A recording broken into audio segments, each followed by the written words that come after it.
এখানে মনে হচ্ছে ওই রকম পাওয়া যাবে না খুঁজলে, কিন্তু আমাদের আশপাশে পাওয়া যাবে। তবে সব থেকে বেশি পাওয়া যাবে ক্যানিং এর দিকে। কোন দিকে বললাম? ক্যানিং পাওয়া যাবে। কি সেটা?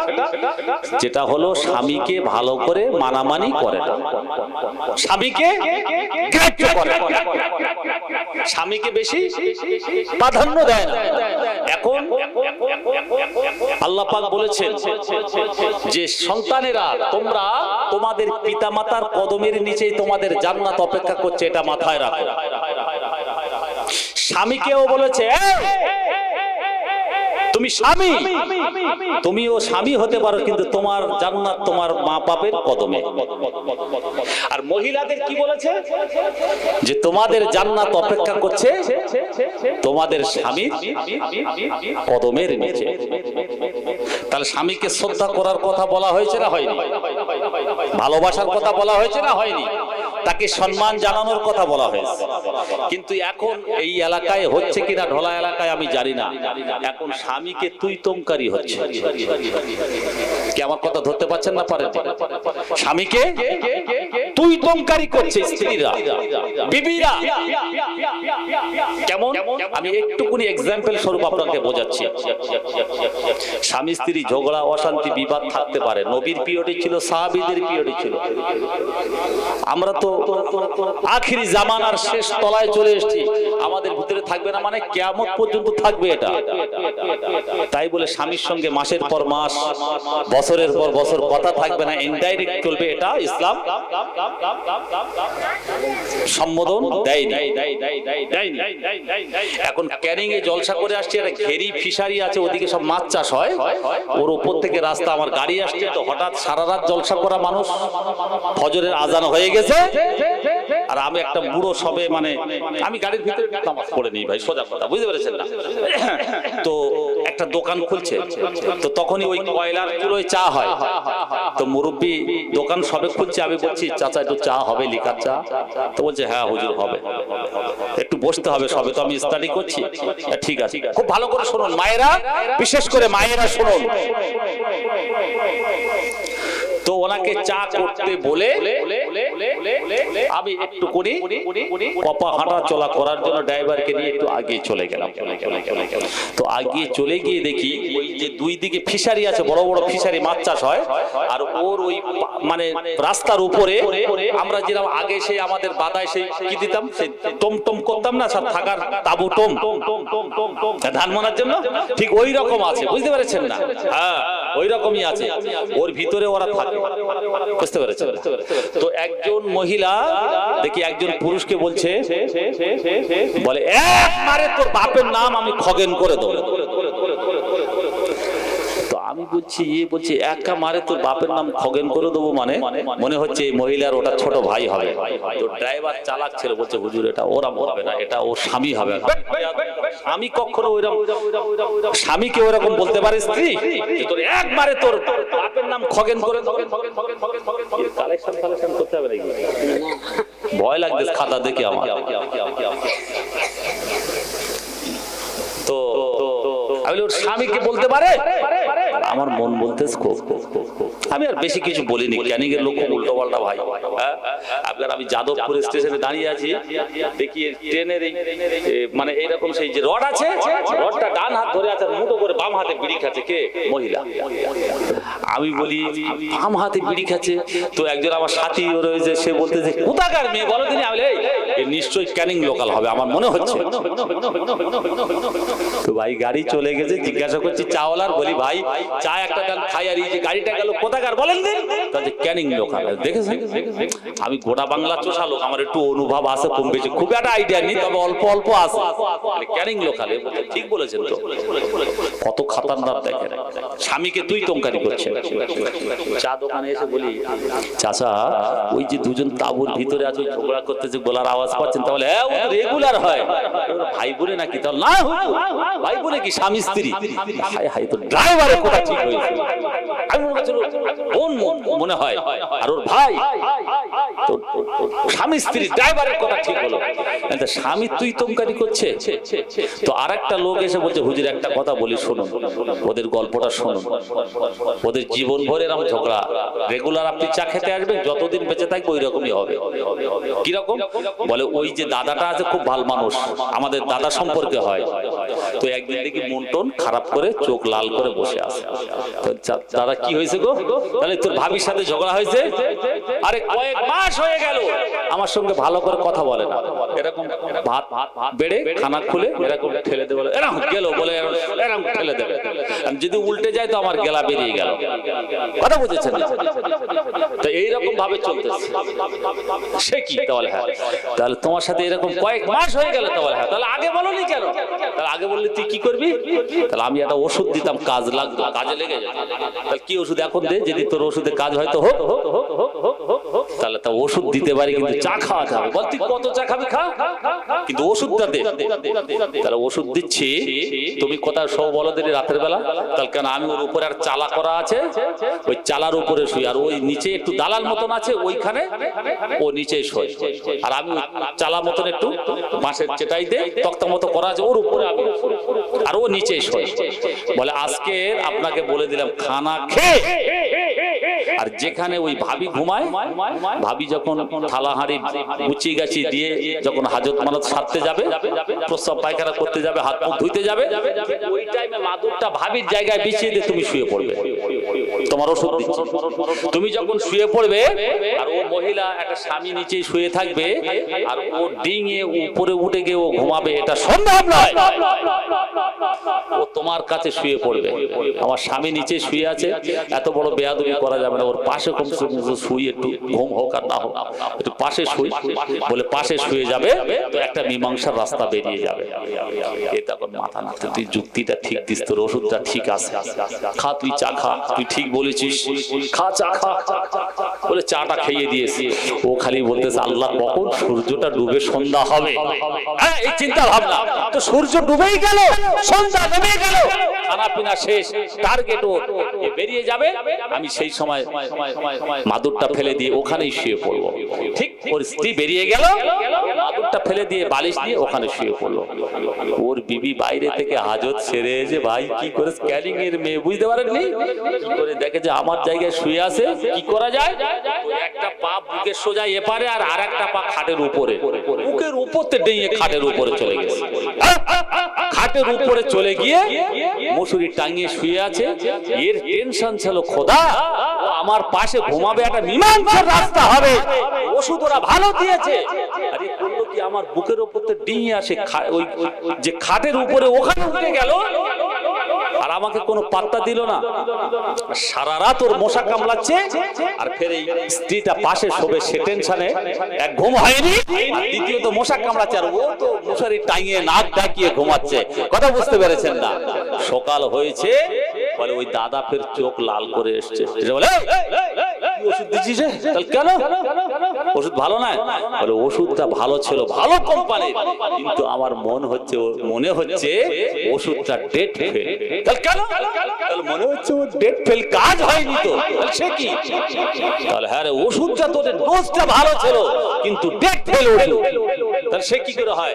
তাহলে আরে আমি তো তোর কথা মতো ওই নিচে শুয়ে পড়েছিলাম, আর ও কি করেছে, বাইরে থেকে ঘুরে এসে আমি নিচে শুয়ে আছি দেখে, আর একটা পা এপারে আর একটা ওপারে আমার বুকের ওপরতে দিয়ে, আর সেই খাটের উপরে উঠে ও মুসুরি টাঙিয়ে শুয়েছে, আর আমার টেনশন আমার পাশে ঘুমাবে, একটা মীমাংসা হবে, পাশে তো মোটেই আসেনি, ওর উপরে গিয়ে শুয়ে মুসুরি টাঙিয়ে নাক ডেকিয়ে ঘুমিয়েছে, আর আমার সারা রাত মশার জ্বালায় ঘুম হয়নি। বলে তো সর্বনাশ হয়ে গেছে, তাহলে আর একটা ওষুধ দিতে হবে বর্দা।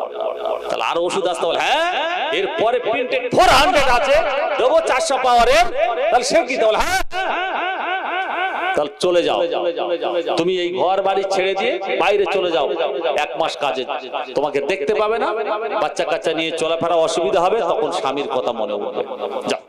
ও বাইরে চলে গেছে, চোতা পাতারি গুড়িয়ে নিয়ে, হাওড়া জেলা, হুগলি জেলা, বেটিয়া বুরুজ, কোথাও বলেন কাজে গেছে।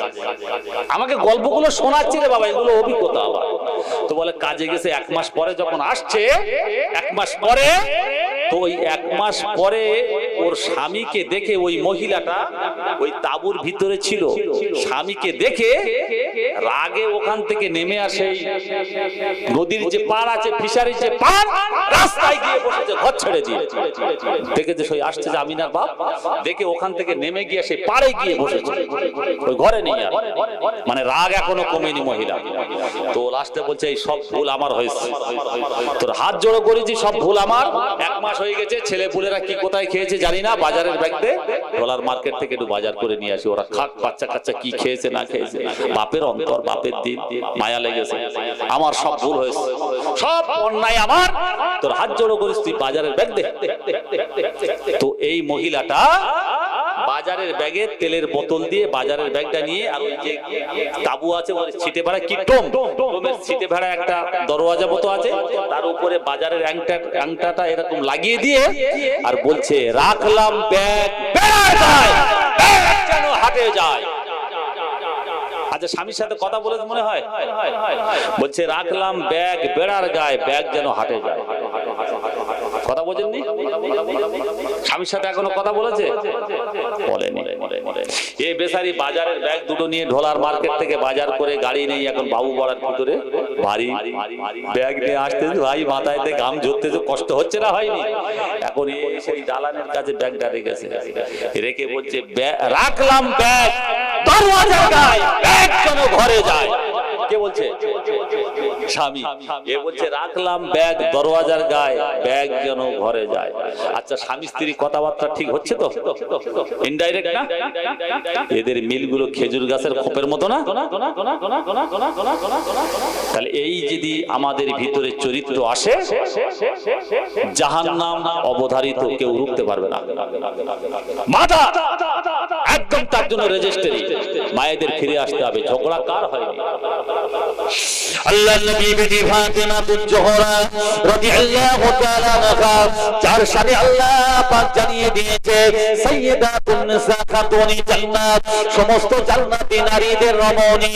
আল্লাহ পাক আমার হাবিবে প্যারার কলিজার টুকরি ফাতেমার জন্য আল্লাহ এই লাকাবটা দিয়েছে সাইয়্যিদাতুন নিসা খাতুনি জান্নাত, সমস্ত জান্নাতি রমণীদের সরদার। আল্লাহ পাক আমার নবীর বেটিকে ফাতেমার এই লাকাবটা দিয়েছে। ওই ফাতেমার ঘরে স্বামীর সঙ্গে ঝগড়া বিবাদ হয়ে গেল, হযরত আলী রাদিয়াল্লাহু আনহুর সঙ্গে দুটো চারটে কথা বলে বিবাদ হয়ে গেল। কিতাবের ভিতরে লেখা আছে হযরত ফাতেমা আর হযরত আলী এক ঘরের ভিতরে একই বিছানায় শুয়ে আছে, তবে এক তরফে ফাতেমা আর এক তরফে হযরত আলী। স্বামী স্ত্রী অশান্তি হওয়ার কারণে 6 থেকে 6.5 ঘন্টা কোনো কথা ছিল না। মদিনার মসজিদে নববী শরীফে হযরত বিলাল রাদিয়াল্লাহু আনহু যেই আযান দিয়ে দিয়েছে ফজরে, এই আযানের ধ্বনি শুনে হযরত আলীর ঘুম ভেঙে গেল। হযরত আলী রাদিয়াল্লাহু আনহু উঠে পড়লেন, নিজের পীরখানটা ঘাড়ে চাপিয়ে মদিনার মসজিদে নামাজ পড়তে যাবে। আল্লাহর নবীর বেটি ফাতেমা বিছানা থেকে লাফ দিয়ে উঠে পড়লেন, ঘরের দরওয়াজায় দুটো হাত বিস্তার করে দিলেন। ও আল্লাহ নবীর জামাতা, ও ইমাম হাসান হোসেনের আব্বা জান, ও আবার স্বামী সোহাগ, কোথায় যান কোথায় যান? গত রাতের বেলা আপনার সঙ্গে একটু অশান্তি হয়েছে, মনোমালিন্য হয়েছে, আপনি আমার উপরে রাগ করে আছেন, আল্লাহ রাস্তায় আমাকে মাফ করে দিয়ে যান।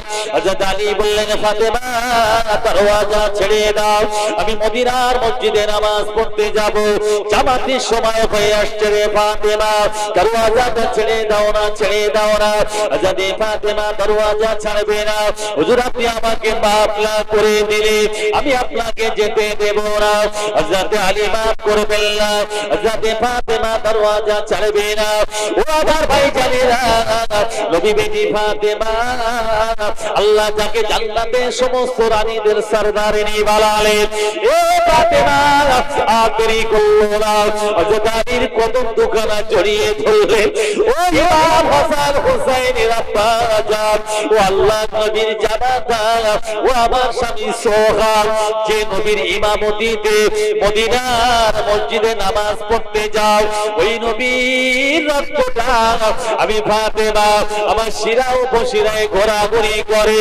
ও আল্লাহ, নবীর জানাটা ওই নবীর খাতিরে, ওই নবীর মহাব্বতে কত রাতের বেলা শান্তি মনোমালিন্যটা আল্লাহ রাস্তায় আমাকে একটু মাফ করে দেন।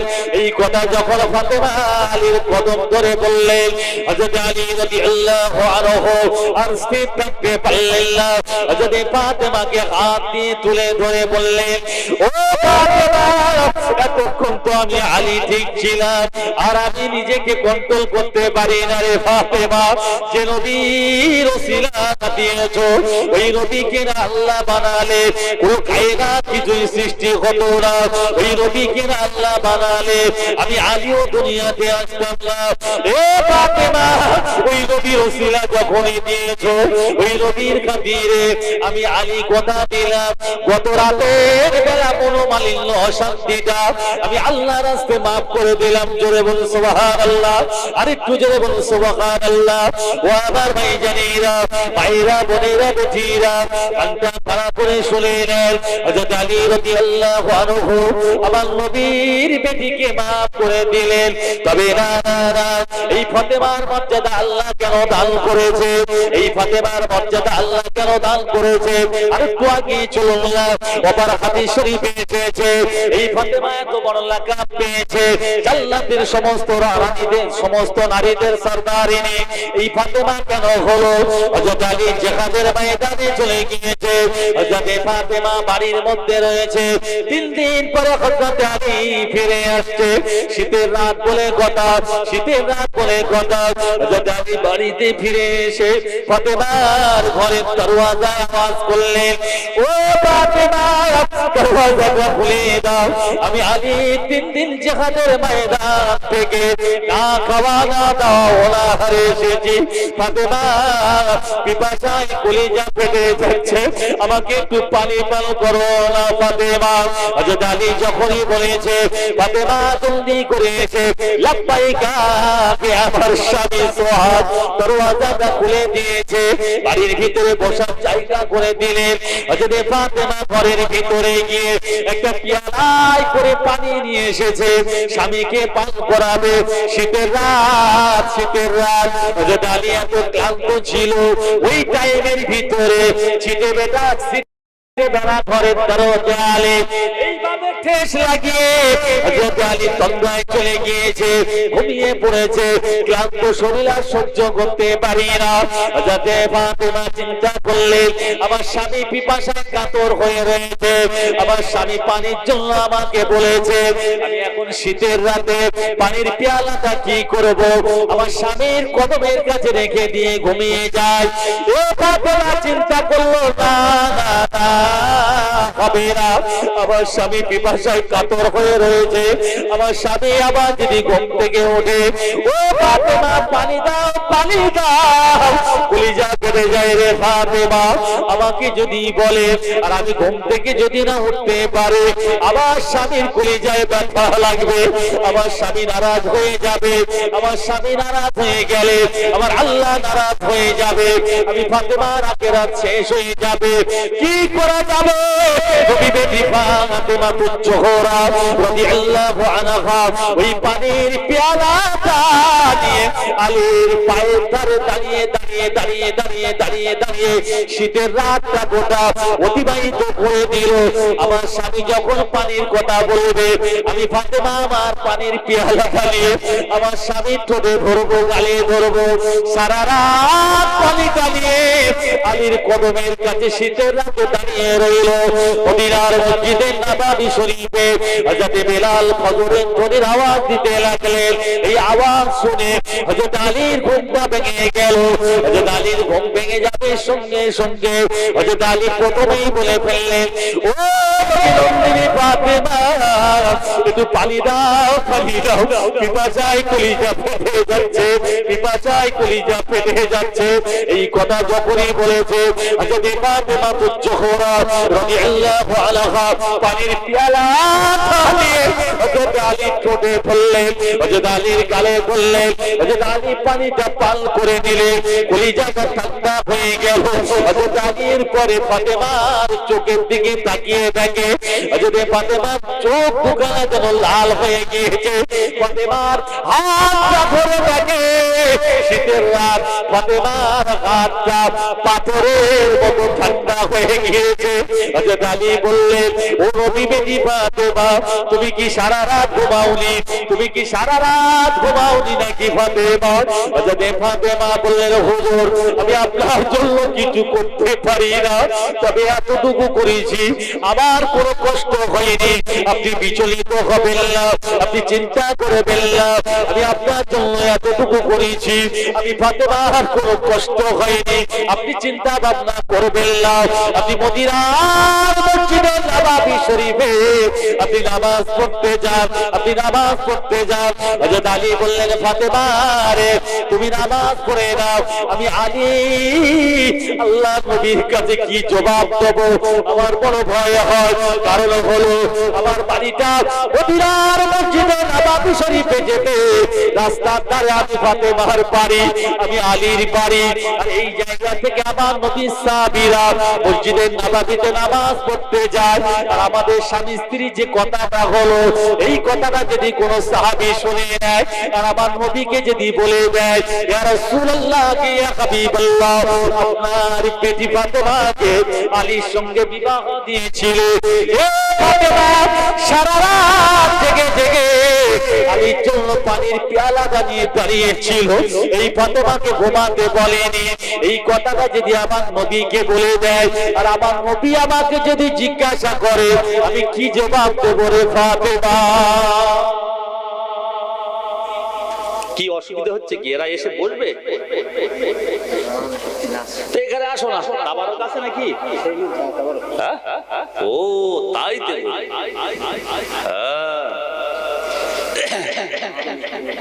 এসে বসো বাবা, ঠিক আছে, তাবারকেরও ফজিলত আছে ইনশাআল্লাহ। শোনেন, ভালো করে শোনেন, স্বামী স্ত্রী অশান্তি মনোমালিন্য হতেই পারে, কিন্তু কতটুকু টাইম রাখবেন একটু জেনে নেন। মায়েরা, বোনেরা, বেটিরা, আমার ভাইরা একটু জেনে নেন। আমি হাদিসটা কষ্ট করে বলছি একটু বোঝানোর জন্য। আল্লাহর নবীর জামাতা বললেন, আমার বাড়ি তো মদিনার মসজিদে যেতে রাস্তা ধারে। স্বামী স্ত্রী যে কথাটা হয়েছে, নবীর সাহাবীরা কেউ যদি শুনে নেয়, আল্লাহর নবীকে যদি বলে দেয়, তো আমি আলীকে যদি জিজ্ঞাসা করে, আলী আমার বেটি ফাতেমা তোমার হাতে তুলে দিয়েছিলাম, তোমাকে বিয়ে দিয়েছিলাম, তো আমার বেটি ফাতেমা সারা রাত শীতের রাত পানির পেয়ালাটা নিয়ে তোমার জন্য দাঁড়িয়েছিল, তুমি একটু ঘুম যেতে বলনি, ঘুমাতে বলনি, কি জবাব দেব আমি? তো হযরতে ফাতেমা ওই দিনেই বলেছিলেন, হুজুর আপনি চিন্তা করবেন না, আজকের দিনের যে কষ্টটা আপনার জন্য করেছি, আমি ফাতেমা যতদিন বেঁচে থাকবো এই দূর কষ্ট দুর্দিনের কথাটা আমার আব্বা জানকে কোনোদিন আমি শোনাবো না। জোরে বলুন সুবহানাল্লাহ। কোনোদিন বলবো না। এতটুকু আপনার জন্য করেছি, কি খেদমত করেছি, কি পুরস্কার দেখেন। হযরত আলী রাদিয়াল্লাহু আনহু মদিনার মসজিদে নববী শরীফে আল্লাহর নবীর পিছনে নামাজ আদায় করলেন। তবে আলীর দিলে বড় ব্যথা, বড় ব্যথা, বড় ব্যথা। আমার নবী যদি এইরকম কোন সংবাদ শুনে থাকে আর আমাকে যদি জিজ্ঞাসা করে, আমি কি জবাব দেব? এই ভয়টাই আতঙ্কটা ভিতরে রয়ে গেছে। তবে না না না, নবী আমার মদিনার মসজিদে নববী শরীফে ফজরের নামাজ হয়ে যাবে, পরেতে দোয়া মোনাজাত হয়ে যাবে, পরেতে নবী আমার ঘুরে বসতেন সাহাবীদের মাঝে, সারা শরীয়তের কথা আলোচনা করতেন। আল্লাহ নবী আজকের আর ঘুরে বসে আলোচনা করলেন না। নবী আমার আলোচনা বন্ধ দিয়ে প্রথমেই বললেন, কোথায় আছো বাবা আমার আলী, কোথায় আছো বাবা আলী? এই আলীর কথা যখনই বলেছে, হযরত আলীর দিলটা কেঁপে উঠেছে। হযরত আলীকে দেখে বললেন, বাবা আলী দেরি করো না, দেরি করো না, একটু জলদি চলো, আমি তোমার বাড়ি যাব, তোমার বাড়ি যাব। এই কথা যখনই বলেছেন হযরত আলীর কম্পন শুরু হয়ে গেল। নবী আমার আগে এগিয়ে যায়, হযরত আলী পিছনে পিছনে চোখের পানি ছেড়ে দিয়ে যায়। তবে না না, আল্লাহর নবী হযরত ফাতেমার বাড়ির কাছে গিয়ে ঘরের দরওয়াজার আওয়াজ করলেন, ও ফাতেমা, দরওয়াজাটা খুলে দাও মা, আমি তোমার আব্বা জান এসেছি মা, দরওয়াজাটা খুলে দাও। হযরত ফাতেমা রাদিয়াল্লাহু আনহা দরওয়াজাটা খুলে দিয়েছে। আল্লাহর নবীকে দেখে বললেন, আব্বা জান, আপনি আমার বাড়ি আসলেন, কোনো সংবাদ দিলেন না, কারণ কি, বিশেষ কারণ কি? আপনার খবর ভালো তো আব্বা জান, হঠাৎ চলে আসলেন। আল্লাহর নবী বলে ফেললেন, ও ফাতেমা, আমি নবী মুহাম্মদ সাল্লাল্লাহু আলাইহি ওয়াসাল্লাম, আমি এসেছি যথেষ্ট কারণ রয়েছে মা। গত রাতের বেলা তোমাদের স্বামী স্ত্রী কি ঘটনাটা ঘটেছে আমি নবীকে একবার বলো না। এই কথা যখনই বলেছে হযরত আলী আর বুঝতে বাকি রইল না। হযরত আলী জমিনের উপরে আছরকে পড়লে, জমিনের উপরে পড়ে গোড়াগড়ি খায়। নিশ্চয়ই নবী সাহাবীরা কেউ গিয়ে বলে দিয়েছে, কি জবাব দেব আমি আলী, কি জবাব দেব আমি আলী। হযরত আলী গোড়াগড়ি খায়, আলী চোখের পানি ঝরে ঝরে যখনই পড়ে, হযরত ফাতেমা স্বামীর মুখের দিকে তাকায়, কলিজাটা ফেটে যাচ্ছে। কোন নারী স্বামীর কান্না সহ্য করতে পারে না গো। হযরত ফাতেমা ওই সময় বললেন, আব্বা জান, আপনি চিন্তা করবেন না, গত রাতের বেলা আমাদের স্বামী স্ত্রী এমন কোন মনোমালিন্য অশান্তি হয়নি। ও আমার আব্বা জান, আপনি চিন্তা করবেন না। আল্লাহর নবী দ্বিতীয়বার বলে দিলেন, ও ফাতেমা, আমাকে গোপন করো না বাপ, আমাকে গোপন করো না বাপ, গত রাতের বেলা আমার জামাতা আলীর সঙ্গে কি ঘটেছে কারণটা আমাকে একটু বলো না। হযরত ফাতেমা বললেন, আব্বা জান, এমন কোন ঘটনা ঘটেনি, আপনি চিন্তা করবেন না। ফাতেমা তো বলতে চাই না। আল্লাহর নবী বললেন, ও ফাতেমা, আমি নবী, আমাকে গোপন করো না বাপ, গত রাতের বেলা আমার জামাতার সঙ্গে তোমার কি ঘটনাটা ঘটেছে বলো না। তিনবার নবী যখনই বললেন, হযরত ফাতেমা টুকরে কেঁদে বললেন, ও আমার আব্বা জান, আপনি আর আমাদের কষ্ট দেবেন না, গত রাতের বেলা আপনার জামাতার সঙ্গে আমার কোনো মনোমালিন্য অশান্তি হয়নি আব্বা, আপনি চিন্তা করবেন না, আপনি চিন্তা করবেন না।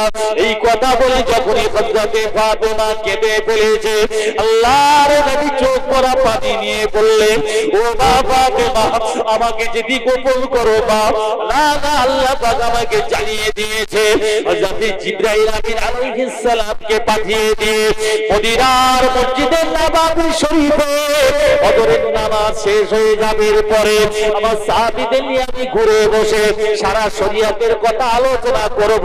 ওই মুহূর্তে হযরত জিবরাইল আমিন এসে আমাকে সালাম জানিয়ে বললেন, ইয়া রাসূলুল্লাহ, ইয়া হাবিবাল্লাহ, হুজুর আপনার বেটি ফাতেমা গত রাতের বেলা তার স্বামীর সঙ্গে এমন একটা ব্যবহার দেখিয়ে দিয়েছে, এমন একটা আচরণ করেছে, এমন একটা সুন্দর ব্যবহার দেখিয়ে দিয়েছে, এই ব্যবহারে আল্লাহ পাকের আরশে আজিম কেঁপে উঠেছে। জোরে বলুন সুবহানাল্লাহ, আরেকটু জোরে বলুন সুবহানাল্লাহ।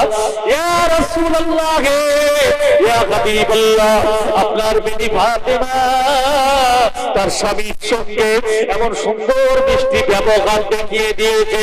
আল্লাহ পাক ফাতেমার প্রতি রাজি হয়ে গিয়ে, আল্লাহ পাক ফাতেমার প্রতি খুশি হয়ে গিয়ে আমার আল্লাহ ফাতেমার একটা লাকাব দিয়েছে।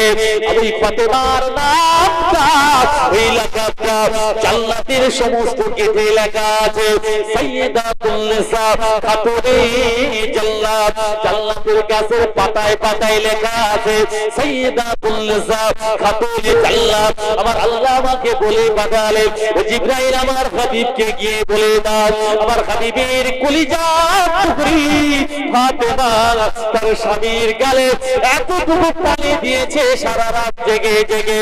এই মহাবাচ্চা আমি আল্লাহ আমার কুদরতি জান বড় খুশি হয়ে গিয়েছে, এই জন্য আমি আল্লাহ এই ফাতেমার উপরে রাজি হয়ে গিয়ে একটা লাকাত দিলাম সাইয়্যিদাতুল নিসা খাতুনে জান্নাত। আমার হাবিবকে বলে দাও আল্লাহ পাক আপনার বেটি ফাতেমার সমস্ত জান্নাতি নারীদের সরদারিনী বানিয়ে দিয়েছে। আর একটু জোরে বলুন সুবহানাল্লাহ।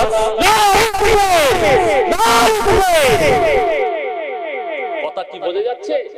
স্বামীর একটু পানি পান করিয়েছে রাত থেকে, আর বাড়াবো না, হায়াত বাকি তো মোলাকাত বাকি। নামাজ পড়বেন আপনারা, আমি দাবি রাখছি নামাজ পড়বেন, নামাজ ছাড়া কোনো উপায় নাই। কথা বুঝতে পেরেছেন না? নামাজ না পড়লে বিরাট ব্যাপার আছে, নামাজ পড়বেন আমি অনুরোধ করছি। আর শুধু রাখতে পারবো না, সময়টা অনেকটা হয়ে গেছে। কথা বুঝতে ওরে সর্বনাশ, আর হবে না, কয়েক মর্তবা একটু নবীর শানে কাঁদতে কাঁদতে তো সালাতুস সালামিন নাজরানা, তারপরে দোয়া বলা